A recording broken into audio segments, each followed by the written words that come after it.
Hello everyone, स्वागत है आपका सर्वोत्तम के इस यूट्यूब चैनल पे। जैसा कि हमने आपसे वादा किया था कि क्वेश्चन बैंक सीरीज लेकर आएंगे, तो हम फिर से आए हैं 2022 का क्वेश्चन लेके।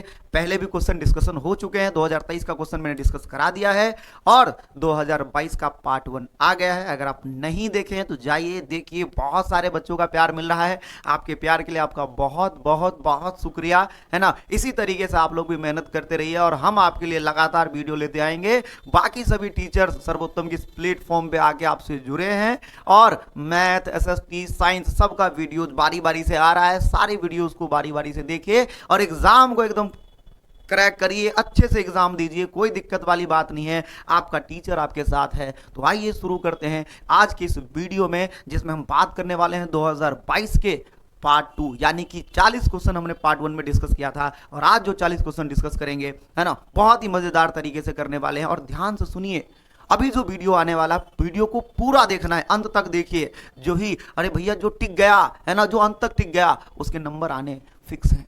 अंत तक रहिए। शुरुआत करते हैं आज की क्लास 2 पंक्तियों से और आपके लिए आज फिर 2 पंक्ति लेके आए हैं। सुनिएगा ध्यान से, आपको थोड़ा सा मोटिवेशन देगा, है ना। ध्यान से सुनिए। तूफान में ताश का घर नहीं बनता, तूफान में ताश का घर नहीं बनता, रोने से बिगड़ा मुकद्दर नहीं बनता। जीतने का हौसला रखो यारो, जीतने का हौसला रखो यारो, क्योंकि एक हार से कोई फकीर और एक जीत से कोई सिकंदर नहीं बनता।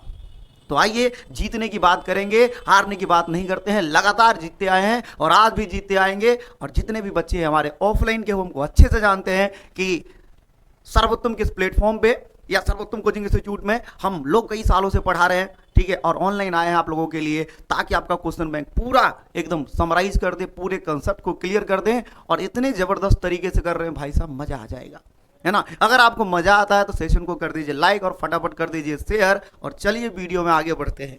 वीडियो में आगे बढ़ेंगे, देखिए जैसा कि आपको हमारे कोचिंग का नाम दिखाई दे रहा है ना। जो आपका एम है वही हमारा ड्रीम है और जो ड्रीम है वो हमारा, जो आपका ड्रीम है वो हमारा एम है। तो आपका जो नंबर लाने का सपना है, मैं आपके साथ हूं और नंबर आपका जरूर आएगा। वादा करते हैं आपसे, लगातार वीडियो को देखिए और फिर भी कोई डाउट आ जाता है तो आप हमारे इस नंबर पर मुझे कॉन्टैक्ट कर सकते हैं।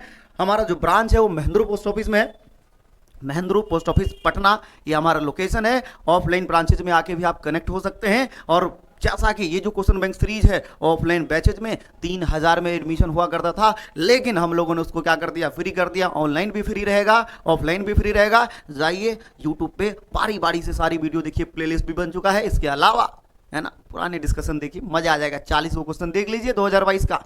एक क्वेश्चन के साथ मैंने कई क्वेश्चन बताए हैं, तो डिस्कशन केवल एक क्वेश्चन का नहीं है, डिस्कशन तो पूरे साइंस का चल रहा है भाई साहब। तो वीडियो थोड़ा लंबा होने वाला है, तो उससे नहीं डरेंगे आप बिल्कुल, क्योंकि बहादुर बच्चे हैं आप। मुझे आशा है कि आप बहादुर में से हैं। बिल्कुल पूरा वीडियो देखिए, लगातार देखिए, क्योंकि एग्जाम के लिए ही बनाया गया है। रामबाण है ये वीडियो, रामबाण। अगर आप कहीं से भी नहीं पढ़े हैं, कोई दिक्कत वाली बात नहीं है ना। Dev sir here, Dev sir is here, why are you fear. चलिए आगे बढ़ते हैं, आगे बढ़ते हैं, थोड़ा आगे बढ़िए। चलिए आगे बढ़ते हैं। हम बढ़ेंगे एकदम 40 के बाद जो क्वेश्चन आएगा वहां तक बढ़ेंगे। तो मैंने आपको करवा दिया था 40 तक, 40 तक करा दिया था भाई साहब। कोई दिक्कत है, कोई दिक्कत आ जाए, अगर कोई समझ में कुछ ऐसे क्वेश्चन होंगे जो आपको समझ में नहीं आया होगा, दोबारा वीडियो को देख लीजिए। फिर भी नहीं समझ में आया, कॉल कर लीजिए, बता देंगे, कोई दिक्कत नहीं है। व्हाट्सअप कर लीजिए, जो करना है करिए भाई साहब। और दबा के शेयर कर दीजिए, लाइक एंड शेयर दबा के ठोकी एकदम, है ना। मजा आ जाना चाहिए लोगों तक, हर बच्चे तक पहुंचना चाहिए अपना कंसेप्ट, है ना। अकेले आनंद ना ले वीडियो का, आनंद बांटे, आनंद बांटने से बढ़ता है। जी हाँ, आपको अच्छे से दिखाई दे रहा होगा। चलिए, यही चीज आपको दिखाई देनी चाहिए। क्वेश्चन पूरे अच्छे से दिखाई दे रहा है, मुझे भी दिखाई दे रहा है, आपको भी दिखाई दे रहा है। सवाल है, पहला सवाल है आपके कंप्यूटर स्क्रीन पे, मजेदार सवाल है। पवन विद्युत जनित्र में कुंडली को घुमाने का काम मूलतः करती है। तो पवन विद्युत जनित्र आप जानते हैं कि विद्युत उत्पन्न करने के लिए कई सारी पवन चक्की लगाई जाती है, बड़े से ग्राउंड चाहिए उसके लिए। और उसमें क्या होता है, उसमें क्या होता है, उसमें होता है बेटा, वायु गतिमान होती है और चक्की घूमती है ना। और जब चक्की घूमती है तो जो उसकी यांत्रिक ऊर्जा है वो किस में बदल जाती है, विद्युत ऊर्जा में बदल जाती है। तो हवा का दाब या हवा का जो वेग है, हवा का जो वेग है वो क्या होना चाहिए, हवा का वेग तकरीबन 15 किलोमीटर पर आवर होना चाहिए। अगर वायु 15 किलोमीटर पर आवर से घूमती है तब जाके विद्युत ऊर्जा उत्पन्न होगा। तो क्या लिखा, in a wind electric generator the coil is rotated basically by the air in motion. When air is in motion then electric generator will be rotate. थोड़ा अंग्रेजी से डरेंगे नहीं, ये वीडियो उन लोगों के लिए भी है जो इंग्लिश में एग्जाम देना चाहते हैं, तो कोई दिक्कत वाली बात नहीं, थोड़ा सा एडजस्ट करिए, मजा आ जाएगा एकदम। थोड़ी सी अंग्रेजी भी सीखनी जरूरी है एजुकेशन पर्पज से। चलिए आगे बढ़ते हैं। अगला सवाल ये रहा आपके कंप्यूटर स्क्रीन पर। मजा आया? अरे अरे डांस कर रहा है ये, अरे रुक जाओ यार, डांस मत करो, अभी डांस का मौसम नहीं है, रिजल्ट जब बढ़िया हो जाए है ना, सब मिलकर डांस करेंगे भाई साहब। ऑफलाइन कोचिंग में बवाल मचा देंगे, सब मिलकर डांस करेंगे है ना। 28 फरवरी को हमारा फंक्शन होने वाला है, मजा आ जाएगा, 28 फरवरी को मजा आ जाएगा भाई साहब, है ना, मजा आ जाएगा। देखिए आगे, कांच की अवतल लेंस वायु में शक्ति होती है। कह रहा है कांच की जो अवतल लेंस है उसकी वायु में शक्ति कितनी होती है। आइए देखिए, सबसे पहले अवतल लेंस की बात करते हैं। ये जो लेंस है, इस लेंस को हम कहते हैं अवतल लेंस। क्या कहते हैं? अवतल लेंस। ये इसका प्रकाशीय केंद्र है। ओ माय गॉड, यस, ये इसका क्या है? प्रकाशीय केंद्र है। और ये जो रेखा, ये इसका देखिए, ये इसका देखिए वक्रता केंद्र है। इसका क्या है? ये वक्रता केंद्र है। दो वक्रता केंद्र होते हैं और ये जो मिलाने वाली रेखा है उसको मुख्य अक्ष कहते हैं, that is called principal axis. क्या कहते हैं? तुम भी बोलो, हम भी बोलते हैं, तुम भी बोलो, हम भी बोलेंगे, साथ में बोलेंगे, है ना। ये वक्रता केंद्र है और ये मुख्य अक्ष के समांतर जो किरणें जाती है लेंस से अपवर्तन के बाद दूर चली जाती है, क्योंकि ये अपसारी लेंस है। ये क्या है? अपसारी लेंस। तो आपको लगेगा कि सारी किरणें यहाँ आके मिल रही है ना, आपको लगेगा कि किरण यहाँ से जा रही है, आपको लगेगा नहीं, इस लेंस से अगर देखेंगे तो आपको लगेगा किरण यहाँ से जा रही है, किरण यहाँ से जा रही है, आपको लगेगा। इसलिए मैंने क्या बनाया है ना, वर्चुअल बनाया। क्या बनाया बेटा? वर्चुअल बनाया है। आपको लगेगा कि यहाँ से जा रही है, इसलिए मैंने क्या बनाया? वर्चुअल। फिर से देखिए, मजा आ जाएगा भाई साहब, दोबारा देख लीजिए, कोई दिक्कत नहीं है, कोई परेशानी नहीं है, धीरे धीरे समझेंगे, आराम आराम से समझेंगे, कोई दिक्कत नहीं। थोड़ा वीडियो लंबा हो जाए तो कोई दिक्कत नहीं है। देखिए, चीजें परमानेंट होनी चाहिए, है ना, चीजें परमानेंट होनी चाहिए, है ना, चीजें परमानेंट होनी चाहिए।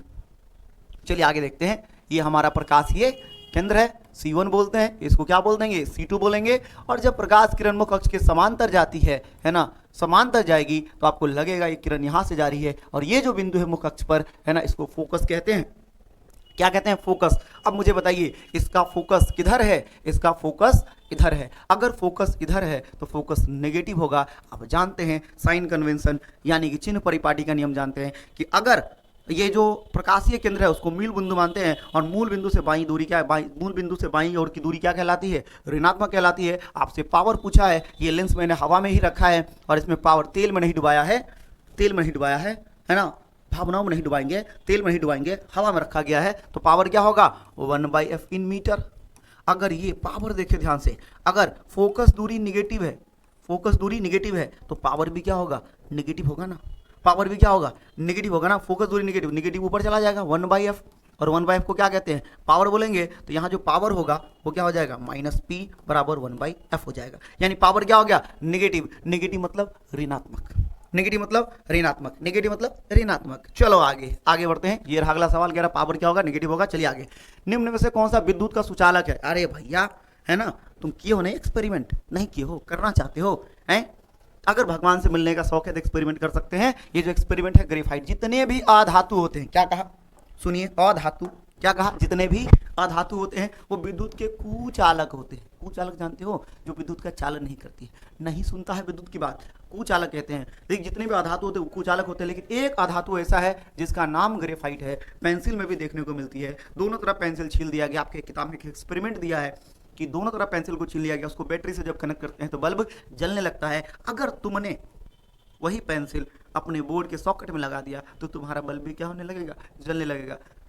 एक्सपेरिमेंट नहीं करना है, एक्सपेरिमेंट नहीं करना। अब तुम बड़े हो गए हो, समझदार हो गए हो, है ना, बड़े हो गए और समझदार हो गए हो। यस, यू आर बड़े हो गए हो, यू आर समझदार हो गए हो, यू आर वेरी चालाक ब्रो, यू आर वेरी चालाक, है ना। तुम करोगे नहीं ऐसा। ये ग्रेफाइट आंसर होगा। चलिए आगे। वक्रता त्रिज्या 1 मीटर है, अवतल दर्पण की फोकस दूरी क्या होगी? कमेंट करके बताइए, कमेंट करके बताइए, फटाफट बताइए। नहीं बताएंगे तो हम बता देंगे यार, इसमें कौन सी बड़ी बात है। लो हम बता देते हैं, हम बता देते हैं। ये वक्रता त्रिज्या यानी आर कितना दे रखा है? 1 मीटर। कौन सा दर्पण है? हाई वाला। डू यू नो हाई वाला? हाई वाले दर्पण को क्या कहते हैं? अवतल, जिसका परावर्तक सतह धसा होता है ना। ये दूरी क्या है? पोल है। ये क्या है? मुख्य अक्ष है। ये वक्रता केंद्र है, ये फोकस है, और पोल और वक्रता केंद्र के बीच की दूरी को वक्रता त्रिज्या कहते हैं। लो, ऑब्जेक्टिव के साथ सब्जेक्टिव भी बता दिया। तुमको नहीं लगता है मजा आने वाला है? तुमको नहीं लगता है तुम्हारा एग्जाम बहुत अच्छे से जाएगा? कॉन्फिडेंस रखो, बहुत अच्छे से जाएगा, कोई दिक्कत वाली बात नहीं, कोई बुराई वाली बात नहीं है। एकदम डट के जाना है भाई साहब, आग लगा देना है, हैं? अपने घर में नहीं बे, पड़ोसी घर में। हाँ, पड़ोसी घर में आग लगा देना है ना। कैसे आग लगेगा? जब नंबर आएगा ना पड़ोसी अपने आप जल जाता है। हाँ सही बोल रहा हूँ, है ना। जब नंबर आता है ना पड़ोसी घर में अपने आप आग लग जाती है, वो वाला फिजिकल आग नहीं, है ना, मन में आग लग जाती है। कैसे ले आया? तुम्हारी मेहनत ने लाया है, तो मेहनत करिए, मजा आने वाला है। 1 मीटर बराबर होता है 100 सेंटीमीटर। हमारे चाचा ने हमसे कहा था, हमारे चाचा ने हमसे कहा था कि 1 मीटर बराबर 100 सेंटीमीटर होता है। हम चाचा की बात मानते हैं। क्यों? क्योंकि चाचा हमारे चाचा है ना। 1 मीटर बराबर क्या होगा? 100 सेंटीमीटर। और तुमसे पूछा फोकस दूरी बताइए, अगर वक्रता त्रिज्या है, सबको पता है, सबको पता है ना। मौसी को भी पता है क्या? एफ बराबर क्या होता है? r/2। मौसी को भी पता है एफ बराबर r/2। तो मौसी से पूछो, मौसी से पूछो एफ बराबर अगर r/2 होगा, मौसी से पूछो एफ बराबर अगर r/2 होगा तो r बराबर कितना है? 100 सेंटीमीटर, है ना। और ये 2 से डिवाइड करो, 2 से डिवाइड करोगे तो 50 सेंटीमीटर होगा। अरे मिल गया 50 तोला, मिल गया 50 तोला, 50 सेंटीमीटर, है ना। तो अगर रेडियस 100 सेंटीमीटर है तो फोकस क्या होगा? r/2 होता है। पूरे ब्रह्मांड को पता है, तो 100/2 50 सेंटीमीटर। अंग्रेजी में भी ठोक दिए। लो चलिए आप भी लाइक ठोक दीजिए और शेयर दबा के ठोक दीजिए, एकदम पहुंचा दीजिए, है ना। बहुत जबरदस्त मेहनत किया जा रहा है आपके लिए। ये नहीं कि भैया ABCD इसका आंसर होगा। अरे वो तो तुम खुद से किताब में से देख के आंसर कर सकते हो। समझिए, है ना, समझा हुआ आपके साथ जाएगा एग्जामिनेशन हॉल तक, रटा हुआ नहीं जाएगा। वीडियो लंबा होता है तो कोई दिक्कत वाली बात नहीं है, पूरा समझ के जाइए, एग्जाम में एकदम दबा के ठोक के आइएगा आंसर, मजा आ जाएगा भाई साहब। यहाँ सब्सक्राइब ठोकिए वहाँ आंसर ठोक दीजिएगा, यहाँ सब्सक्राइब ठोकिए वहाँ आंसर ठोक दीजिएगा। हाँ शेयर भी कर दीजिए आप लोग, बहुत अच्छे हैं आप लोग, हमको पता चला है। हाँ बहुत प्यार दे रहे हैं आप लोग, आप बहुत बहुत शुक्रिया, कितनी बार गए, वेरी वेरी थैंक यू। चलिए आगे। सघन माध्यम से विरल माध्यम में जाती हुई किरण अभिलंब से विचलित हो जाती है। हाँ अभिलंब से विचलित हो जाती है। सघन माध्यम से विरल माध्यम में जाने वाली किरण अभिलंब से क्या हो जाती है? विचलित हो जाती है। क्यों हो जाती है भैया? है क्योंकि अपवर्तन होता है ना, विचलन आप भी करते हैं, पढ़ते पढ़ते कहीं और चले जाते हो। देखिए सघन माध्यम से विरल माध्यम में जाती हुई किरण, पहले सघन माध्यम विरल माध्यम समझ लीजिए, ऐसी माध्यम जिनमें प्रकाश की चाल क्या हुई है? गंगा नदी है। गंगा नदी, हम लोग पटना में हैं तो गंगा नदी की चर्चा ज़्यादा करते हैं। गंगा बहुत पवित्र नदी है ना, लोग गंदा कर रहे हैं, इसको नहीं करना चाहिए। चलिए गंगा नदी है, हाँ गंगा, अरे गंगा नदी है, जी हाँ गंगा नदी है, ठीक है। और ये हवा है ना, बसंती हवा है, सुनो बात मेरी अनोखी हवा है, बड़ी मस्त मौला, है ना। आगे तुमको पता है गंगा नदी हवा है, इसको हम एयर कहते हैं, इसको रिवर कह दीजिए, वाटर कह दीजिए, इसके अंदर पानी है, आस ब्लू है, पानी पानी पानी, ब्लू पानी नहीं है इसका, है ना। चलिए आगे। इस माध्यम में, हवा के माध्यम प्रकाश की चाल अधिक होती है तो इसको हम कहते हैं विरल माध्यम, that means rarer medium, rarer medium. और जिसमें हवा की चाल कम होती है उसे क्या बोलते हैं? Denser medium, denser medium. तो जब, है ना, यानी कि सघन माध्यम, जी हाँ भाइयों और बहनों, क्या कहते हैं? सघन माध्यम। मैं पूरे देश से कहना चाहता हूँ कि जब प्रकाश की किरण सघन माध्यम से विरल माध्यम में जाती है तो जाना चाहिए ऐसे। अगर माध्यम नहीं बदलता तो प्रकाश सीधी चली जाती है।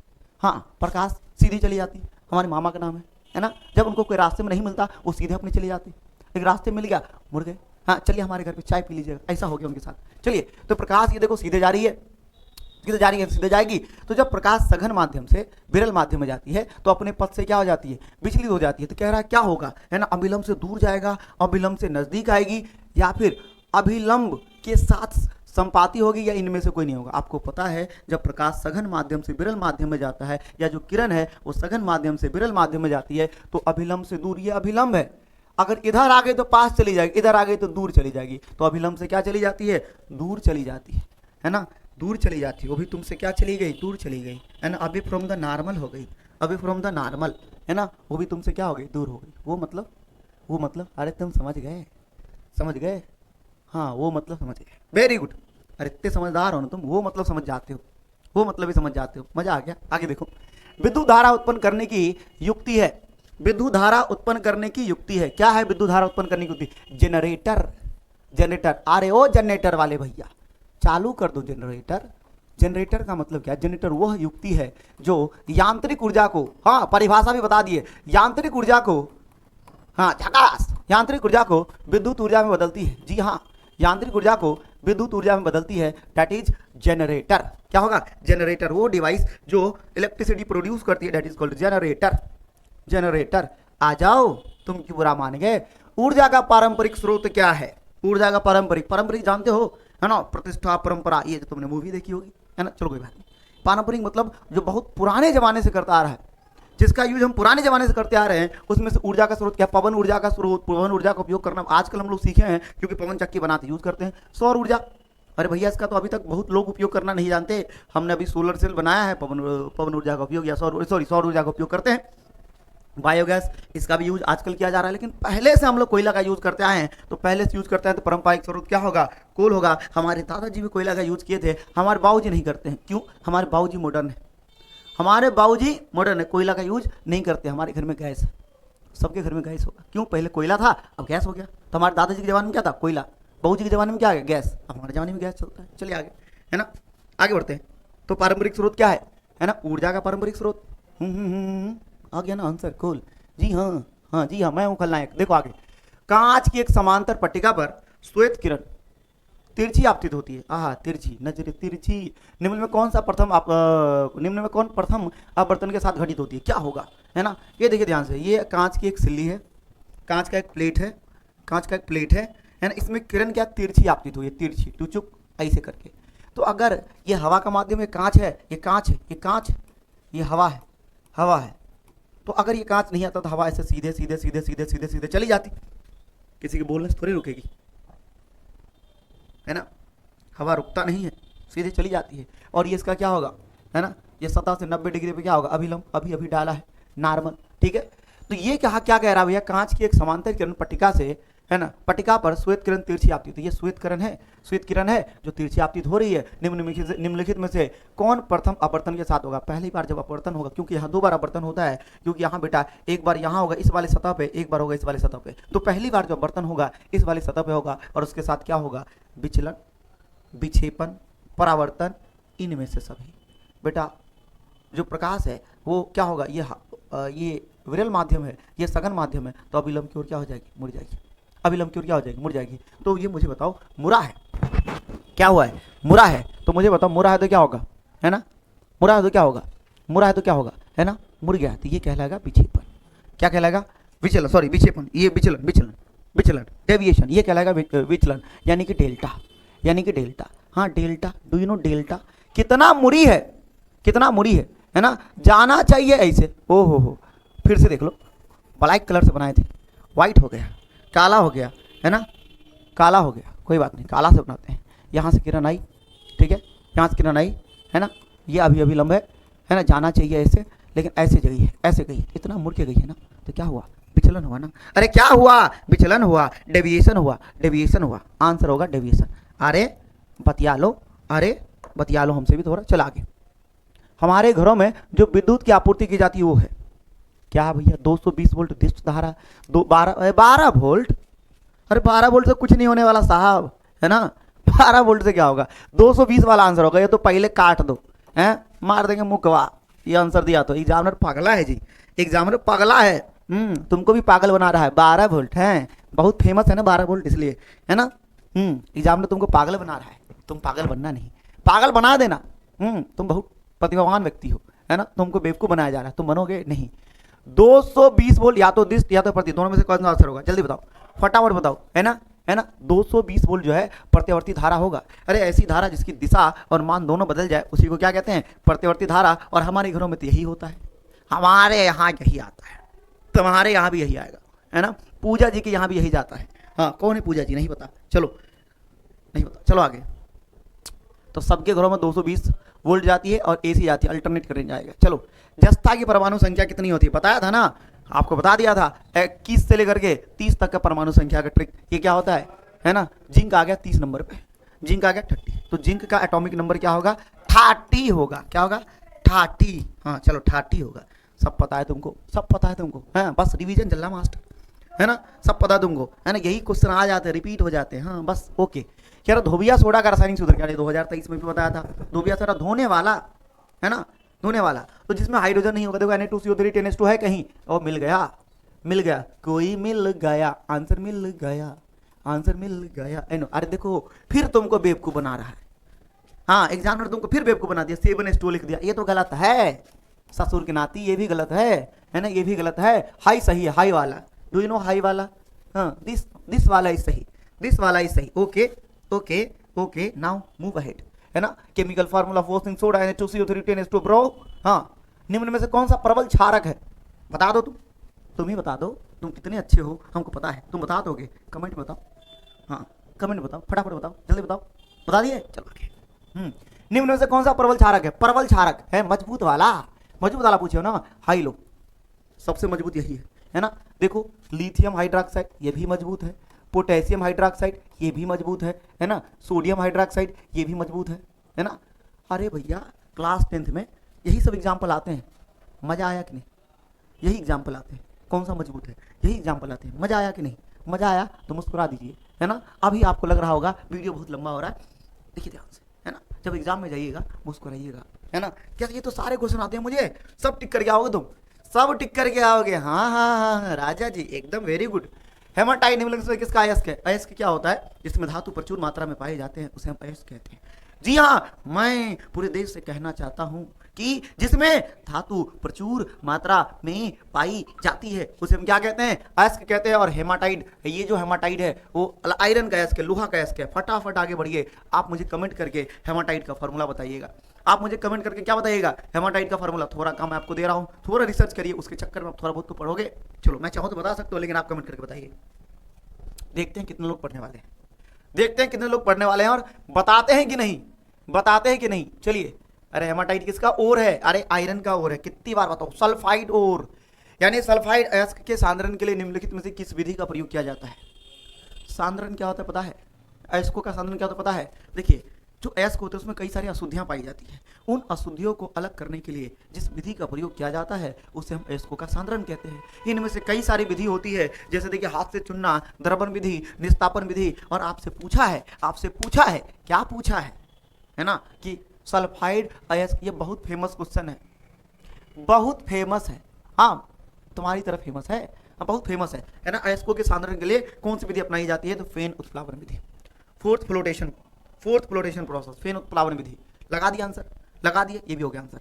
अच्छा, फेन उत्प्लावन विधि में क्या किया जाता है कि सल्फाइड अयस्क को पीस दिया जाता है, चूर्ण बना दिया जाता है ना। पीस के कीमा बना दिया जाता है, ठीक है, पीस के कीमा बना दिया जाता है, पीस के कीमा बना दिया जाता है। हाँ, तो ऐसे कई सारे और वगैरह बना दिए जाते हैं, कोई दिक्कत नहीं है, ठीक है, कोई दिक्कत नहीं है। इस तरह का आपको आपके किताबों में इस तरह का डायग्राम दिया होता है। चलिए बना देता हूँ, थोड़ा सा समझाते हैं, थोड़ा सा समझ लो, है ना, थोड़ा सा समझ लो। थोड़ा सा प्यार हुआ है, थोड़ा है बाकी, हम तो दिल दे ही चुके, अब तेरी हाँ है बाकी, थोड़ा सा प्यार हो। ब्लैक कलर से मैंने क्या बनाया है? ब्लैक कलर से मैंने अशुद्धि बनाई है। और लाल कलर से क्या बनाया है बेटा? लाल कलर से अयस्क बनाया है। लाल कलर से ये मैंने अयस्क बनाया है, अयस्क बनाया है। और ये मैंने क्या बनाया है? थोड़ा सा प्यार, ये हमने अशुद्धि बनाया है, अशुद्धि।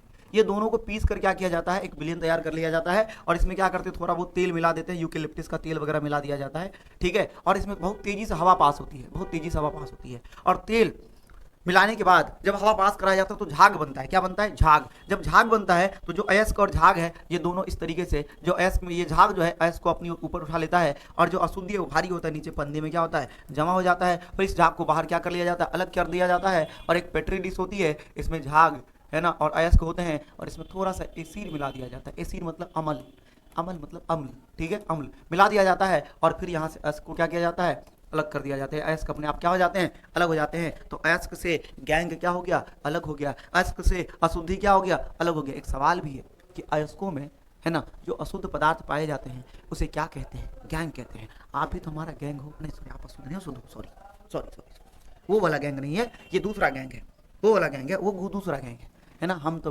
भावनाओं में बह गए थे, हमारा गैंग तो तुम ही हो, है ना, हमारा असली वाला गैंग हो तुम, है, मचा दोगे तुम, बवाल मचा दोगे। चलो आगे, है ना। अभिक्रिया जिंक और ऑक्सीजन के साथ किस प्रकार की अभिक्रिया है? तो देखो, जब जिंक बैलेंस करना भी आपको सिखा देते हैं, ऑक्सीजन के साथ अभिक्रिया करता है तो जिंक ऑक्साइड बनता है। क्या बनता है? Zinc oxide. अब बैलेंस कैसे करते हैं ये भी 2 नंबर में बिहार बोर्ड में आता है। किस तरीके से करते हैं? दोनों तरफ परमाणु की संख्या क्या होनी चाहिए? बराबर होनी चाहिए। तो राजा जी यहाँ 2 ऑक्सीजन है तो यहाँ भी क्या हो जाएगा? 2 ऑक्सीजन। ऐसे 2 कर दे, है 2 कर दे। अरे ये परमाणु की जगह है, परमाणु को छेड़ना पाप है। केमिस्ट्री में अणु को छेड़ सकते हैं, परमाणु को नहीं, परमाणु कुछ नहीं, है ना। अणु नाम की लड़की को मत छेड़ देना, बड़ी पिटाओगे तुम, है ना। वो इधर है 2 है तो यहाँ 2 से क्या कर देंगे? मल्टीप्लाई करने के बाद जिंक 2 हो गया, ऑक्सीजन भी क्या हो गया? 2।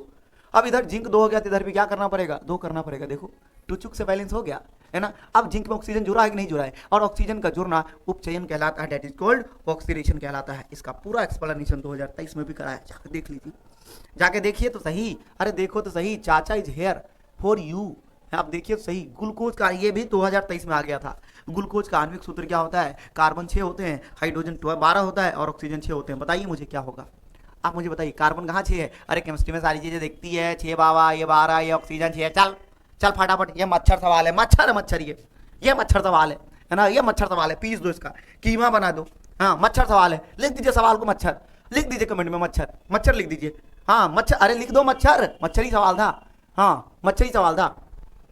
ये भी सवाल 2023 में आ गया है, सवाल देखते ही आंसर आ जाएगा बेटा, है ना। अम्ल का जलीय विलयन विद्युत का चालन करता है, क्यों, क्योंकि अम्ल पगला होता है, घर से भगला होता है। अरे अम्ल क्या होता है पता है, ये टंकी है तुम्हारा नहीं, हाँ पानी वाला टंकी है, आज ब्लू है, ब्लू पानी बनाएंगे हम, है ना, आज ब्लू है, पानी पानी पानी, अब बाकी दिल है सानी सानी सानी सानी, आजा ओ ओ ओ।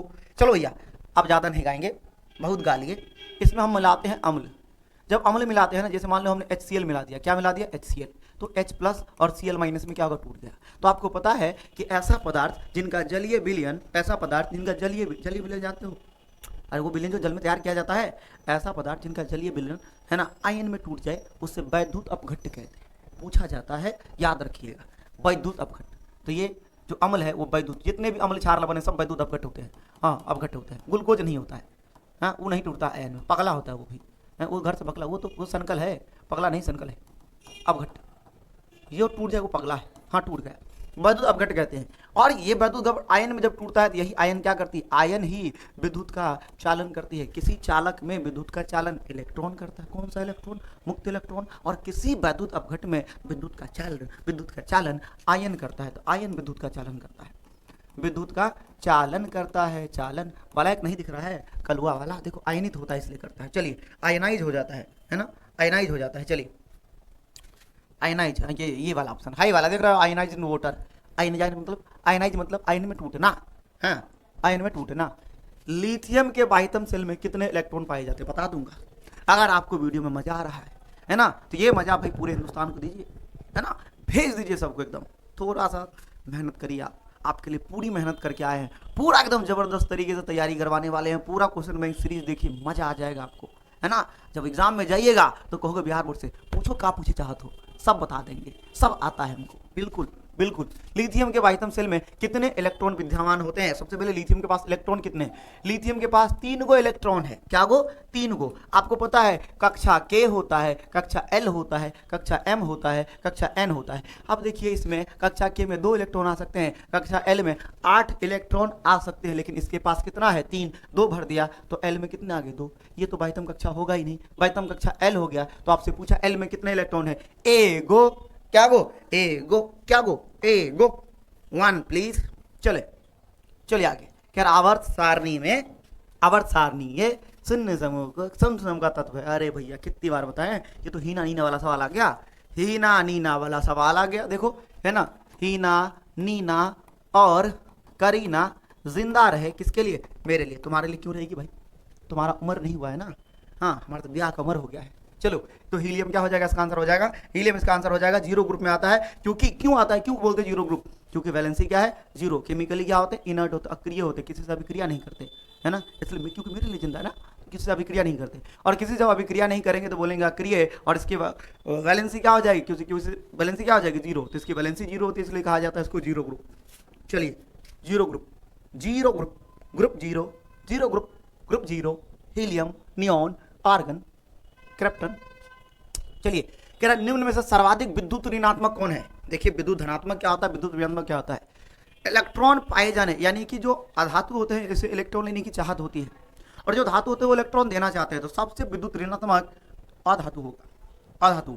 और दुनिया में सबसे ज्यादा विद्युत ऋणात्मक जो इलेक्ट्रॉन लेने के लिए तड़प रहा है ना, तड़प रहा है इलेक्ट्रॉन लेने के लिए, वो है आपका फ्लोरीन। सबसे ज्यादा विद्युत ऋणात्मक, यानी इलेक्ट्रोनेगेटिविटी सबसे ज्यादा होती है, और कितनी होती है अगर मैं बता दूं तो 4.0 है ना। मेरा नाम देव है, देव सर वर्जन 2.0 रीलोडेड, कमेंट कर दीजिए, देव सर वर्जन 2.0 रीलोडेड, कमेंट कर दीजिए। चलिए आगे बढ़ते हैं, मजा आ जाएगा, चलिए आगे बढ़ते हैं, मजा आ जाएगा, है ना, मजा आ जाएगा। है ना। आप लोग एकदम पूरा सारा वीडियो देखिए, एसएसटी का वीडियो देखिए, विक्की सर पढ़ा रहे हैं, मजेदार तरीके से पढ़ा रहे हैं, मजा आ जाएगा आपको, है ना। मैथ का भी देखिए, मजा आ जाएगा, एकदम सारा वीडियो लाजवाब है, जाके देखिए तो सही। आपका एग्जाम बड़ी जबरदस्त तरीके से, है ना, आप एग्जाम में एकदम फोड़ दोगे तुम। सच बता रहे, झूठ नहीं बोलते, है ना, झूठ नहीं करते, विद्या कसम कह रहे, जाके देखो मजा आ जाएगा आपको, है ना। देखिए जाके, है ना, विद्या कसम कह रहे हैं एकदम। हाँ, विद्या कसम क्यों खा रहे हो मास्टर? अरे भैया मजेदार वीडियो है, जाके देखो, हमने खुद देखा है, मजेदार है ना। जल के वैद्युत, वैसे तो हमको एसएसटी समझ में नहीं आता है, पूछो क्यों, पूछो क्यों, है ना।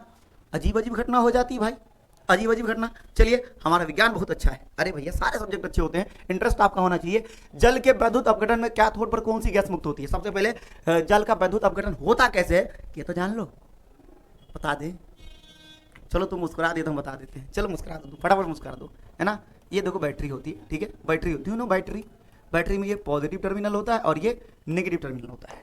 जो पॉजिटिव टर्मिनल है, सबसे पहले बच्चों को कैथोड एनोड नहीं आता, देख लीजिए इधर, है ना, इसको हम कहते हैं नेगेटिव टर्मिनल को कैथोड कहते हैं, भूलिएगा मत, है ना, भूलिएगा मत। और जो पॉजिटिव टर्मिनल है इसको एनोड कहते हैं, क्या कहते हैं? एनोड।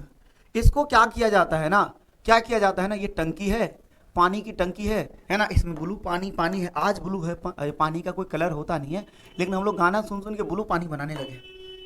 स्विमिंग पूल वाला देखे हो तो पानी बहुत अच्छे ब्लू जैसा होता है।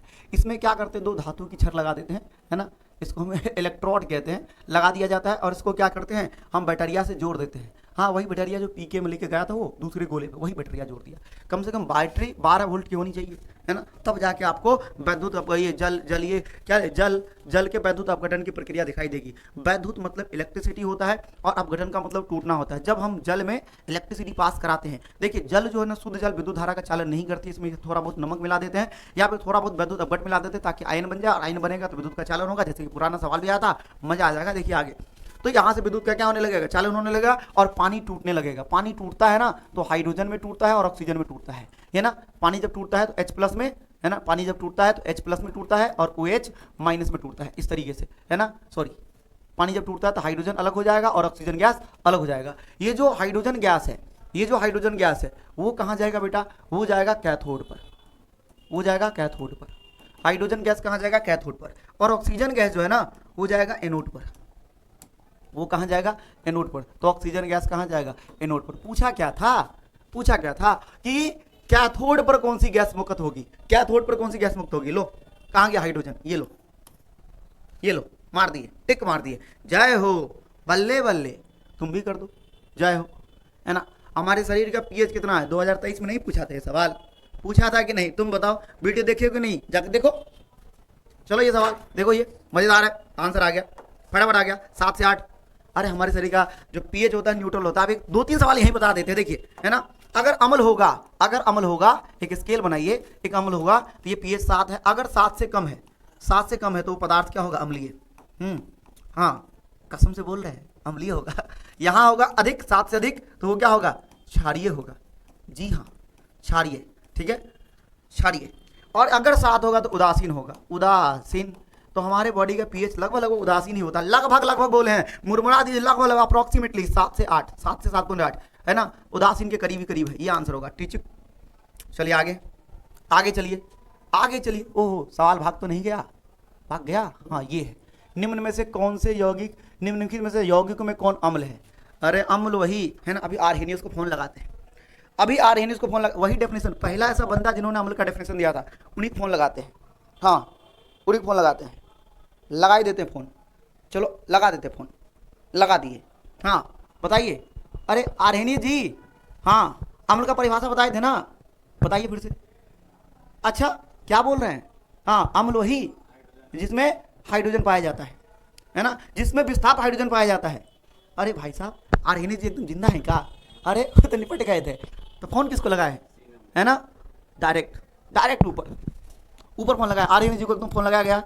कंप्यूटर कुछ भी कर सकता है, चलो भैया, है ना। तो आर्हेनियस जी ने बताया जिसमें हाइड्रोजन देखने को मिले, है ना, H+ देखने को मिले। जब इसको तोड़ेंगे, तोड़ोगे, तोड़ के दिखाएं, चलो देख लेते हैं, तोड़ के दिखाएं क्या, ओके तोड़ के दिखाते हैं, है ना, तोड़ के दिखाते हैं, देखिए तोड़ के दिखाते हैं, है ना। जब वैद्युत अपघट टूटता है तो सबसे पहले लिखा होता है बेटा, सबसे पहले क्या लिखा होता है, केटायन, है ना, केटायन, अरे बुरा मान गया था क्या, केटायन, हिंदी में लिख देते हैं यार, छोड़ो अंग्रेजी में लिख देते हैं। केटायन सबसे पहले जब टूटता है केटायन में और ये एनायन में टूटता है, एनायन में। अरे नहीं पता केटायन का हिंदी, तो ये धन आवेश है, ये धन आवेश है और ये क्या है, ऋण आवेश। ठीक है, तो जब ये टूटेगा तो H प्लस में, ठीक है, और SO4 किस में टूटेगा, माइनस में। अब मुझे बताओ यहाँ 2 है तो यहाँ भी क्या लिख देंगे 2, और ये पूरा S4 क्या 1 है तो यहाँ भी क्या लिख देंगे 1। अब मुझे बताओ ये जो टूटा है इसमें मुझे बताइए जब ये पानी में डालेंगे तो H प्लस क्या हो जाएगा, अलग। तो आर्हेनियस जी ने बताया था कि अम्ल वो पदार्थ है जो जलीय विलयन में H प्लस प्रदान करता है, हाइड्रोजन आयन प्रदान करता है। तो ये जल में क्या देगा, हाइड्रोजन आयन देगा, तो उसे हम क्या कह देंगे, अम्ल। तो यही तो होगा, यही तो होगा, है ना, यही तो होगा। ये देखो ये धातु है, इसके ऑक्साइड है, धातु का ऑक्साइड। बताइए धातु ऑक्साइड क्या होते हैं, हाँ क्षारीय होते हैं। स्वीटी से पूछा था ना ये सवाल, याद है, स्वीटी नहीं याद है, स्वीटी नहीं याद है, स्वीटी से पूछा था कि अधातु ऑक्साइड कैसे होते हैं। ये भी सवाल बोर्ड का है, स्वीटी बोर्ड दे रही थी, उसे पूछा कि अधातु ऑक्साइड कैसे होते हैं। स्वीटी बोली अम्लीय, तुम भी क्या बोलोगे, अम्लीय, है ना, तुम भी क्या बोलोगे, अम्लीय। स्वीटी भी क्या बोली, अम्लीय। हाँ स्वीटी भी बोली अम्लीय, तुम भी बोलो अम्लीय, हैं, तू भी गोल मैं भी गोल, सारी दुनिया गोल मटोल, मम्मी की रोटी गोल गोल, पापा का पैसा गोल गोल। आगे नहीं पता, है ना, आगे नहीं पता, इतना ही याद है, इतना ही याद था। चलिए आगे कह रहा है ये तो यार बता दे कौन सा कंपाउंड छी, निम्न में से कौन सा संश्लेषित सूचक है। पहले बताएं सूचक क्या होता है। देखिए सूचक वह पदार्थ है जो अपने रंग में परिवर्तन लाकर, होली आ रहा है तुम भी रंग में परिवर्तन हो जाओगे, है ना। सूचक वह पदार्थ है जो अपने रंग में परिवर्तन लाकर यह बता दे, हम जैसे कलवा कलवा लोगों को यह बता दे, है ना, कि कोई पदार्थ अम्लीय है या क्षारीय है, उसे हम सूचक कहते हैं। 2 प्रकार के होते हैं सूचक, 2 प्रकार के होते हैं। एक जो प्राकृतिक सूचक है, अपने आप बनाया, हमने नहीं बनाया भैया, प्राकृतिक सूचक, है ना, और दूसरा होता है कृत्रिम सूचक। जी हाँ भाइयों बहनों, सूचक आर्टिफिशियल या बोलते हैं सिंथेटिक इंडिकेटर। और इनमें से देखिए ये नेचुरल है हल्दी, है ना, लिटमस भी क्या है भैया, नेचुरल है, लाल पत्ता गोभी भी नेचुरल है, यानी कि प्राकृतिक, ये भी प्राकृतिक, ये भी प्राकृतिक, ये भी प्राकृतिक। कृत्रिम एक ही है, मैथिल ऑरेंज। कृत्रिम एक ही क्या है, मैथिल ऑरेंज, यानी कि synthetic indicator is Maithil orange. Synthetic indicator is what, Maithil orange. Carbon dioxide जल से अभिक्रिया करके क्या बनाता है ना, क्या बनाता है, बना के दिखाता हूं। CO2 है ना, और ये पानी से क्या कर रहा है, अभिक्रिया। पानी का फॉर्मूला होता है H2O, क्या होता है बेटा, H2O, नहीं, चलो आगे। ये CO2 से रिएक्ट कर रहा है, अगर ये CO2 से रिएक्ट करेगा तो सिंपल रिएक्शन होता है H2CO, यहां 2 ऑक्सीजन, यहां एगो, आए 3, H2CO3। और H2CO3 को क्या बोलते हैं, कार्बोनिक। क्या बोलते हैं, कार्बोनिक। अरे कार्बन है तो कार्बोनिक, क्या बोलेंगे, कार्बन है तो कार्बोनिक। देखो बेवकूफ फिर से बना एग्जामिनर तुमको, तुम बेवकूफ हो नहीं ना, चलो समझदार हो तो भैया अच्छी बात है ना, तू भी समझदार मैं भी समझदार, मास्टर चलो आगे। कार्बोलिक दिया है, मारोगे टिक, नहीं गलत हो जाएगा, लाल से नहीं मारे, यहां देखिए, है ना, कार्बोनिक है ना, तो कार्बोनिक एसिड होता है, लिक नहीं होता है। मैंने आज तक कभी कार्बोनिक एसिड का नाम ही नहीं सुना, कार्बोनिक सुना था। आंसर आ गया आपका। कॉपर पायरेट्स का रासायनिक संगठन क्या होता है, अरे सीधा सीधा बोलो ना, फार्मूला क्या होता है, रासायनिक संगठन का क्या मतलब है, केमिकल फार्मूला क्या होगा।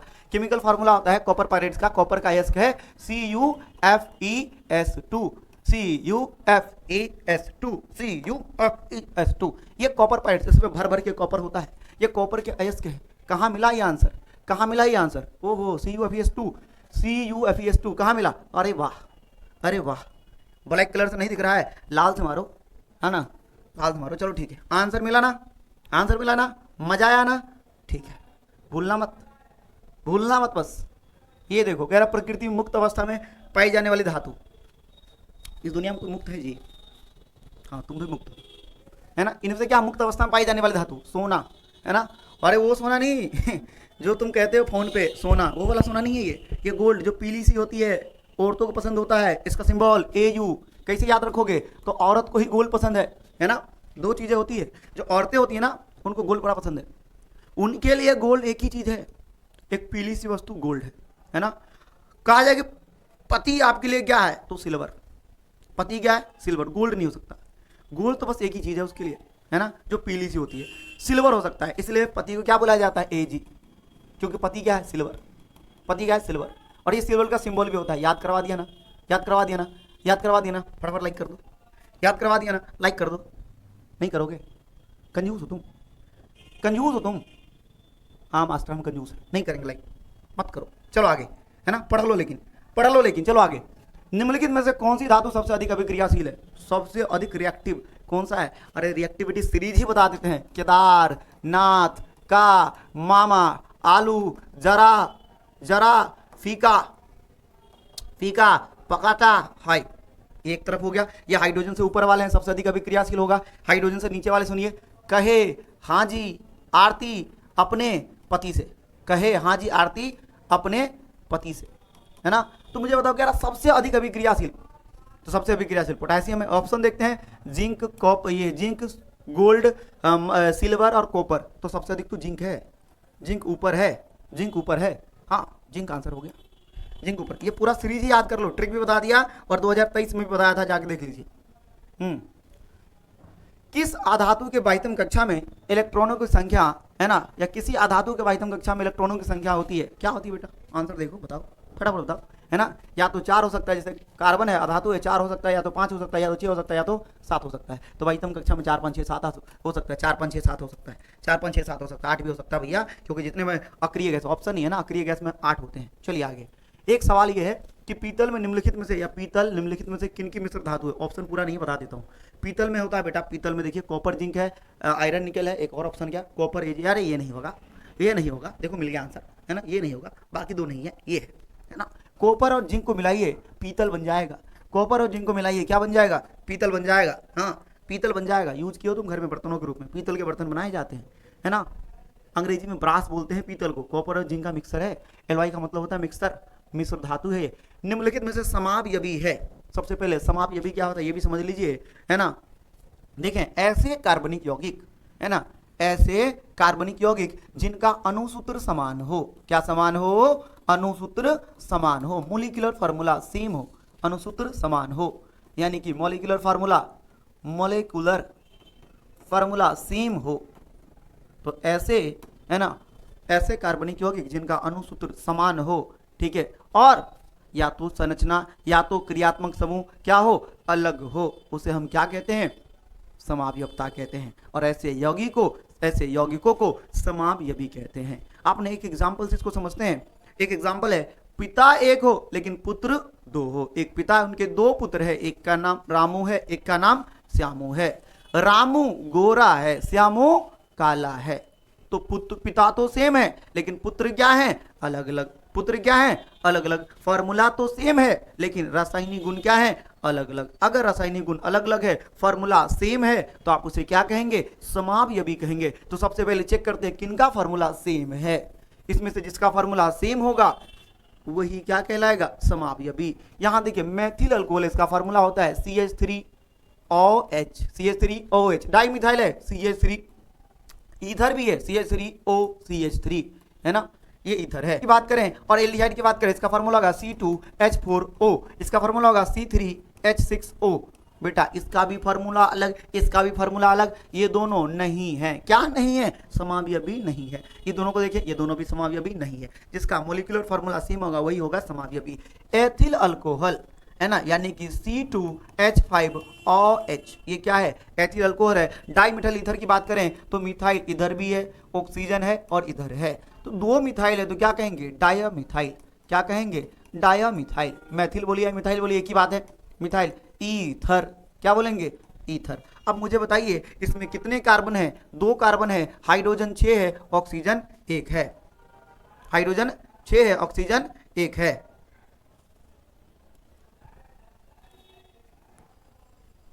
इसमें देखिए कि 2 कार्बन है, हाइड्रोजन 6 ऑक्सीजन 1 है, ये भी सही है, ये भी सही है। इसकी भी, या तो इसको ऐसे लिखिए C2H5OH, या फिर ऐसे लिखिए C2H6O, दोनों सही है, दोनों सही है। अब दोनों का अणुसूत्र क्या है? समान है। दोनों का अणुसूत्र समान है तो इस दोनों को क्या कहेंगे? समावयवी कहेंगे। क्या कहेंगे? समावयवी। तो ध्यान से समावयवी का परिभाषा याद रखेंगे। ऐसे कार्बनिक यौगिक जिनका अणुसूत्र समान हो और क्रियात्मक समूह या फिर रासायनिक गुण क्या हो? अलग अलग हो। चलिए आगे बढ़ते हैं, आपको आंसर मिल गया होगा। अब अगर दोनों में अंतर की बात करें तो दोनों का स्ट्रक्चर बना देते हैं। एथिल अल्कोहल होगा C2H5 OH। अगर इसका स्ट्रक्चर देखें तो ये होगा CC, इधर हो जाए बेटा OH, और यहाँ 5 हाइड्रोजन होंगे। आप मुझे बताइए, अगर कार्बनिक यौगिक है तो उसके साथ कार्बन के साथ हाइड्रोजन होगा ही होगा। हमने बनाया है। अगर मैं डायमिथाइल ईथर की बात करूं तो इसका स्ट्रक्चर होता है OC, इधर भी हाइड्रोजन, इधर भी हाइड्रोजन, इधर भी हाइड्रोजन, इधर भी हाइड्रोजन, इधर भी हाइड्रोजन। आप मुझे बताइए, है ना, ओ सॉरी, एक मिनट, इधर ऑक्सीजन, इधर कार्बन, यहाँ हाइड्रोजन, यहाँ हाइड्रोजन, यहाँ हाइड्रोजन। अब मुझे बताइए दोनों स्ट्रक्चर में क्या डिफरेंस है? अगर दोनों का अणुसूत्र सेम है तो अंतर क्या है? अंतर क्या है आप मुझे बताइए। अगर इसको देखें तो ये बेटा, इसको देखें तो ये OH लगा है तो अल्कोहल है, यहाँ ऑक्सीजन बीच में है। अगर दो कार्बन के बीच में ऑक्सीजन है तो ये ईथर है।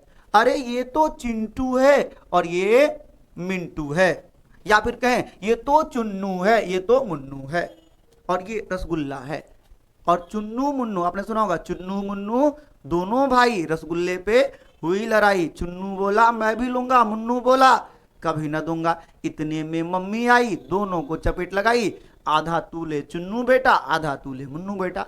लेकिन यहाँ आधा आधा नहीं होगा, या तो ऑक्सीजन इसके साथ जाएगा या तो ऑक्सीजन इसके साथ जाएगा। मम्मी की अदालत में दोनों को बराबर प्रेम मिलता है, लेकिन ऑर्गेनिक केमिस्ट्री में या तो ऑक्सीजन इसका हो जाए या तो ऑक्सीजन इसका हो जाए, क्योंकि केमिस्ट्री में आधा अधूरा कुछ भी नहीं होता। तो ये होगा बेटा, इसका कॉमन नाम होगा, ये भी मिथाइल है, ये भी मिथाइल है, ओ से ईथर हो गया, इसका नाम होगा डायमिथाइल ईथर। दोनों में अलग अलग अंतर है। आइए, दोनों का फार्मूला क्या है? सेम है, इसलिए दोनों को समावयवी कहते हैं। क्या कहते हैं? समावयवी। मजा आया कि नहीं? मजा आया कि नहीं? है ना, मजा आया कि नहीं? है ना, मजा आया कि नहीं? इसी तरह इंटरेस्टिंग तरीके से पढ़ना चाहते हैं तो आप हमारे ऑफलाइन बैचेस में जुड़ सकते हैं। ऑफलाइन बैच हमारा महेंद्र पोस्ट ऑफिस में चलता है, जो लोग भी पटना में है या फिर जो लोग पटना आगे पढ़ना चाहते हैं। क्लास 6 से लेकर के 12 तक हमारी संस्थान बच्चों को पढ़ाती है। तो अगर आप पढ़ना चाहते हैं इसी तरीके से इंटरेस्टिंग वे में पढ़ना चाहते हैं तो आइए, जुड़िए। और इसके अलावा आपको ऑनलाइन वीडियो मिलता रहेगा। तो चलिए, चैनल पे बने रहिए। आगे बढ़ते हैं अगले सवाल की ओर। ये रहा अगला सवाल आपके कंप्यूटर स्क्रीन पर, पूरे 2 लाख रुपए के लिए। मजेदार सवाल है ना, मजा आने वाला है। ये देखो, ये फिर चुन्नू मुन्नू आ गया, है ना, यहाँ तो फिर चुन्नू मुन्नू आ गया। ये देखिए, ये मिथाइल है और ये इथाइल है, तो इसका नाम होगा इथाइल, सॉरी इसका नाम होगा मिथाइल। थोड़ा अंग्रेजी में लिख रहा हूं लेकिन मीनिंग वही है। इसका नाम होगा इथाइल, है ना, इथाइल। और ओ से क्या हो जाएगा? ईथर। अब मुझे बताइए इसका नामकरण कैसे करें? इसका नामकरण कैसे लगे? मिथाइल इथाइल लिखे, मिथाइल इथाइल तो ऑप्शन में नहीं है, इथाइल मिथाइल है, लेकिन मिथाइल इथाइल नहीं है। तो आप मुझे बताइए, ऑर्गेनिक केमिस्ट्री में जब नामकरण करते हैं तो IUPAC रूल बनाती है कि अल्फाबेटिकल ऑर्डर फॉलो करेंगे। बचपन में आपको खूबसूरत मैम होगी, वो पढ़ाई होगी, पहले A आता है और फिर B आता है, या फिर आपको बताई होगी पहले E आता है और फिर M आता है। तो आप मुझे बताइए, पहले E लिखें कि M लिखें? तो अल्फाबेटिकल ऑर्डर अगर फॉलो करेंगे तो यहाँ पहले लिखेंगे इथाइल, यहाँ लिखेंगे मिथाइल, और से क्या हो जाएगा? ईथर। तो इथाइल मिथाइल ईथर। आपको आंसर मिल गया, आपको आंसर मिल गया, आपको आंसर क्या हो गया? मिल गया, इथाइल मिथाइल ईथर। बहुत ही फेमस क्वेश्चन है, पूछा जा सकता है। लोहे की अभिक्रिया अगर भाप से करा दे तो कौन सा ऑक्साइड बनता है? जी हाँ, मैं हूं खलनायक। अरे ऑक्साइड का आंसर बता दें, रिएक्शन करके बताएंगे, मजा आने वाला है। देखो, रिएक्शन करके बताएंगे, रिएक्शन करके बताएंगे, रिएक्शन करके बताएंगे। देखो, ये आयरन है, लोहा है, इसकी रिएक्शन भाप से कराते हैं, है ना, ऑक्सीजन पानी से करवाते हैं। जब पानी से रिएक्शन करवाएंगे तो बेटा बनेगा Fe2O4। ये लोहा का एक कॉम्प्लेक्स यौगिक है जिसमें आयरन के फेरस और फेरिक ऑक्साइड दोनों पाए जाते हैं। अगर मैं इसको तोड़ के बताऊं ना तो Fe3 है ना, ये 3 होगा, सॉरी Fe3O4 है ना, तो यहाँ Fe3O4 है। इसमें 2 चीजों का सम्मेलन होता है, FeO है ना, FeO और Fe2O3 है ना, ये दोनों को मिला दीजिए तो ये बनेगा। यानी लोहा का ये कॉम्प्लेक्स यौगिक है, जटिल यौगिक है। क्या है? जटिल यौगिक। और इसके साथ हाइड्रोजन गैस बनता है। क्या बनता है? Hydrogen gas. अगर आपको बैलेंस करना आता है तो यहाँ बैलेंस कर सकते हैं। यहाँ 3 आयरन है, यहाँ भी क्या होने चाहिए? 3 होने चाहिए। अगर इधर भी 3 है तो इधर भी 3 होने चाहिए। अगर आयरन इधर 3 कर दिया, आप मुझे पता हाइड्रोजन कितने हैं इधर? 2। ऑक्सीजन कितना है? 4। तो ऑक्सीजन इधर 4 है, तो इधर भी क्या होने चाहिए? 4 होने चाहिए। इधर भी क्या होने चाहिए?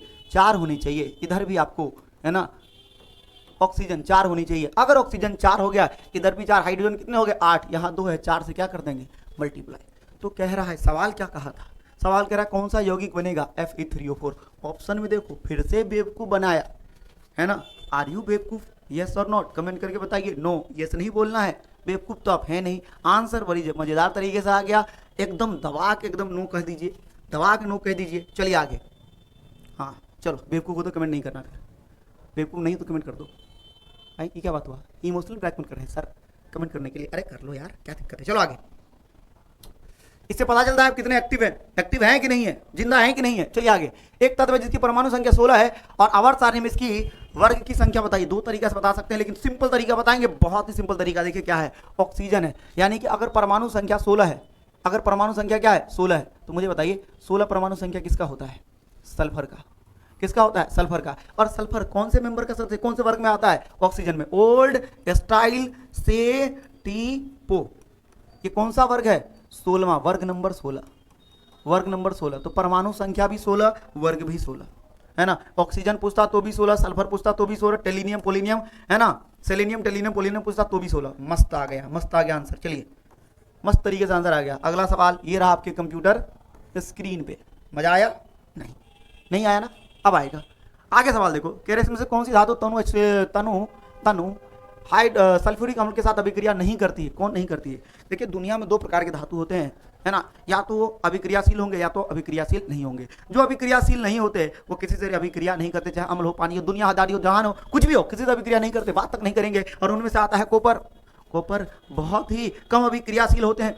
जी हाँ, मैं सही बोल रहा हूँ। कॉपर की अभिक्रियाशीलता क्या होती है? कम होती है। और अभी अभी आपको बताया था क्रियाशीलता में हाइड्रोजन से नीचे आता है कॉपर, हाइड्रोजन से ऊपर अधिक अभिक्रियाशील है, हाइड्रोजन से नीचे वाले कम अभिक्रियाशील होंगे। तो आंसर आ गया कॉपर। लेस रिएक्टिव है, एसिड से रिएक्ट नहीं करेंगे। Okay okay. अरे बहुत जल्दी खत्म होने वाला है, थोड़ा सा पेशेंस रखिए, बस 3-4 क्वेश्चन और है, फिर तुम, है ना, तुम भी चिल मारो, हम भी क्या मारेंगे? चिल मारेंगे। आओ चिल मारते हैं, आओ। ये देखो ब्रो, क्या पूछा इसने? सवाल पूछा गया था, क्या पूछा गया था? वही सवाल फिर आ गया कि एक मिश्र धातु है। मिश्र धातु क्या होता है? जब दो धातुओं के, दो या अधिक धातुओं को मिला देते हैं तो मिश्र धातु तैयार होता है। उस धातु में कॉपर है और टीन है। तो कॉपर और टीन को मिला दिया, टीन को मिला दिया तो क्या बनता है? तो बनता है बेटा ब्रोंज। क्या बनता है? ब्रोंज। 90% ये होता है, 10% कहीं कहीं 92-12 लिखा होता है, कोई दिक्कत वाली बात नहीं है। ये ले, ये ले मेरे आंसर। चल ठीक है, बराबर। चलो आगे। ये ले कर दिया, आपके लिए कर दिया आंसर एकदम मजेदार तरीके से, है ना। चलिए, आया मजा? नहीं आया? आगे आने वाला है। चलिए 71 नंबर सवाल देखते हैं। 77 नंबर सवाल पे हम लोग पहुंच चुके हैं और इसमें कहा गया है कि जिंक सोडियम हाइड्रोक्साइड के साथ अभिक्रिया करके क्या बनाता है। तो अगर जिंक की बात करें, है ना, तो देखो जिंक रिएक्शन से समझते हैं भैया। ये जिंक है, ये सोडियम हाइड्रोक्साइड, इसको सोडियम, अरे सोडियम को ना कहते हैं, है ना। सोडियम को क्या कहते हैं? ना। अरे वही जो फरवरी के महीने में होता है ना। तुम गुलाब का फूल लेके चले जाते हो और वो तुमको ना बोल देती है ना, नाना वाला ना बोलती है। बुरा लगता है ना? लगता है ना? हाँ ठीक है, बुरा लगने दो। क्यों? जब तक बुरा नहीं लगेगा ना तब तक अच्छा नहीं करोगे। ऐसा करो ना, तुमने वो गाना सुना है ना, ठुकरा के मेरा प्यार इंतकाम देखोगी, दिखाइए अपना इंतकाम, है ना। अभी तुम बच्चे हो सर, हमारा तो प्यार ही नहीं हुआ किसी से। चलो भैया कोई बात नहीं हुआ तो, है ना। अब देखो भैया, ये सोडियम जनरली क्या होता है ना, कि जो कम अभिक्रियाशील धातु होते हैं, है ना, और जो अधिक अभिक्रियाशील धातु होते हैं, तो अधिक अभिक्रियाशील को कम अभिक्रियाशील धातु हटा देती है। यहाँ तो सोडियम ताकतवर है ना, जिंक कम ताकतवर है। तो कम ताकतवर लोग क्या करते हैं? ज्यादा ताकतवर से दोस्ती कर लेते हैं, दोस्ती कर लेते थे। ये जिंक हटा नहीं पाएगा इसको, है ना। अरे हटा नहीं पाएगा। अरे जो भरा नहीं है भावों से बहती जिसमें रसदार नहीं, वो हृदय नहीं पत्थर है जिसमें स्वदेश का प्यार नहीं। भाई साहब देखो, ये हटा नहीं पाएगा, और हटा नहीं पाएगा तो दोस्ती करेगा, और दोस्ती के बाद बनेगा Na2 ZnO2 ZnO2। और इसके साथ कौन सी गैस रिलीज हो जाएगी? Hydrogen gas. क्या पूछा है? अभिक्रिया करके क्या बनाता है और कौन सी गैस, कौन सा गैस बनता है? तो हाइड्रोजन गैस क्या होगा इसके साथ बनेगा? तो ये हो गया आपका हाइड्रोजन गैस। टुचुक टुचुक टुचुक टुचुक टुचुक हाइड्रोजन, हाइड्रोजन। लगाओ भैया आंसर, फटाफट लगाओ हाइड्रोजन, फटाफट, है ना। लिख दो कमेंट में हाइड्रोजन। हाँ आंसर आया समझ में? ठीक है, आ गया। आगे बढ़ते हैं। हाँ बहुत इजी क्वेश्चन फिर आया, बहुत इजी है, तुम बिजी नहीं होगे इसमें, इजी है भाई, इजी है। चलिए, निम्न में से कौन सी धातु वायु के उस ताप पर अभिक्रिया करने से भी ऑक्सीजन से संयोग नहीं करता? अरे ऐसे कई सारे धातु हैं जो ऑक्सीजन से क्या, अम्ल से भी अभिक्रिया नहीं करते, क्योंकि वो कम अभिक्रियाशील है। वो क्या है? कम अभिक्रियाशील है। हाँ कम अभिक्रियाशील है। तो उनमें से क्या है भैया? उनमें से क्या है? देखो हाइड्रोजन से नीचे जो भी होगा, हाइड्रोजन से नीचे था कॉपर, कहे हाँ जी आरती अपने पति से। अब मुझे बताओ हाइड्रोजन के नीचे सबसे कम अभिक्रियाशील प्लेटिनम, उससे कम सोना, उससे कम सिल्वर। सोना होना है नहीं, सोना होना है नहीं, हाँ सोना नहीं हमारी, यहाँ सोना नहीं हमारी। किलो, ओह सॉरी, एजी है ना, आज एजी है ना। अरे गधा है ना, ओह सॉरी एजी है ना, पत्नी लोग बुलाती है ना एजी, वही वाला। तो पति तो वैसे भी क्रियाशील नहीं होता है जी, कम अभिक्रियाशील होता है जल्दी, है ना। कहती है हमारे शॉपिंग कराओ, बात ही नहीं सुनती, बात ही नहीं सुनते। फिर होता दोनों में लड़ाई, है ना, फिर दोनों में होता है लड़ाई, मस्त लड़ाई होता है, मजा आ जाता है देखने में, है ना। आप हमसे प्रेम नहीं करते। चलिए, ऐश में उपस्थित अपद्रव को क्या कहते हैं? अपद्रव का मतलब होता है अवशिष्ट पदार्थ, और इसे हम गैंग कहते हैं, गैंग, है ना। अवशिष्ट पदार्थ क्या कहते हैं? गैंग। अरे वो वाला गैंग नहीं, अलग गैंग होता है, शुद्धि को गैंग कहा जाता है। चलिए आगे। और ये है 80 नंबर सवाल, और आज का ये सवाल लास्ट सवाल है, जिनमें से कहा गया कि निम्न में से किस गुण के कारण धातुओं के तार बनाए जाते हैं। देखिए, दो शब्द में आपको समझा के जाना चाहता हूं, आघात वर्धनीयता क्या होता है और तन्यता क्या होता है। जब धातु को पीट पीट कर लंबी चादर बनाई जाए तो इसे हम आघात वर्धनीयता कहते हैं, आघात वर्धनीयता कहते हैं, है ना। मैलिएबिलिटी कहते हैं। आपने देखा होगा कि जो मिठाई का डब्बा होता है, मिठाई होता है, उस पर चांदी के रैपर लगा दिए जाते हैं, और सोना का भी रैपर, कई सारे महंगी मिठाई लगाया जाता है। हमारे दिमाग में एक मस्त प्लान आया था, सारे चांदी को जमा कर ले, सारे सोना जमा, अमीरी मतलब पैसा ही पैसा होगा, पैसा ही पैसा होगा भाई साहब। लेकिन ऐसा होता नहीं है, क्योंकि मिठाई में बहुत कम मात्रा में होती है, कितना जमा करोगे तुम, है ना। मिठाई भी तो महंगा है, जितना की चांदी ने उतना की मिठाई दे दिया, है ना। दिमाग से सोचो, है ना। आज दिमाग से पैदल थोड़े हो तुम। चलिए आगे। कह रहा इनमें से कौन सा ऐसा गुण है जिसकी वजह से तार बना सकते हैं, और धातु का वो गुण जिसे खींच कर, क्या करके, खींच कर लंबी तार बनाई जा सकती है। आप देखे होंगे आपके घरों में जो तार आता है वो खींच कर बनाया जाता है, और धातु को खींच कर जो लंबी तार बनाई जाती है, इस गुण को कहते हैं तन्यता। क्या कहते हैं? डक्टिलिटी। और 1 ग्राम सोना से, है ना, 22 किलोमीटर लंबा तार बनाया जा सकता है। इतना पतला किया जा सकता है ना, खींच कर किया जा सकता है। तो आज का ये क्लास यही समाप्त होता है। हमने वीडियो में सारे क्वेश्चन डिस्कस कर दिए हैं, और ये वजह सब्जेक्टिव का भी अपना एक सेशन होगा, है ना, जिसमें आपको कई सारे इंपॉर्टेंट क्वेश्चन लेके आऊंगा, महत्वपूर्ण क्वेश्चन। सारे सब्जेक्टिव लेके नहीं आएंगे, इंपॉर्टेंट जो वही जो बोर्ड में जिसके पूछे जाने की प्रोबेबिलिटी जानते हो ना, संभावना बहुत ज्यादा हो, वही लेके आएंगे। और आपको अगर वीडियो अच्छा लगा है तो कर दीजिए सब्सक्राइब, और कर दीजिए शेयर, और फैला दीजिए दुनिया में, है ना। मजा आ जाएगा भाई साहब। और अगर आपको, ध्यान से सुनिए, अगर आपको एसएसटी भी पढ़ना है, अगर मैथ भी पढ़ना है, तो सर्वोत्तम के इसी चैनल पे आपको एसएसटी, मैथ, हिंदी सबका वीडियो मिल जाएगा। तो हमारे चैनल के साथ जुड़िए और ज़्यादा से ज़्यादा शेयर करिए। तब तक के लिए नमस्कार।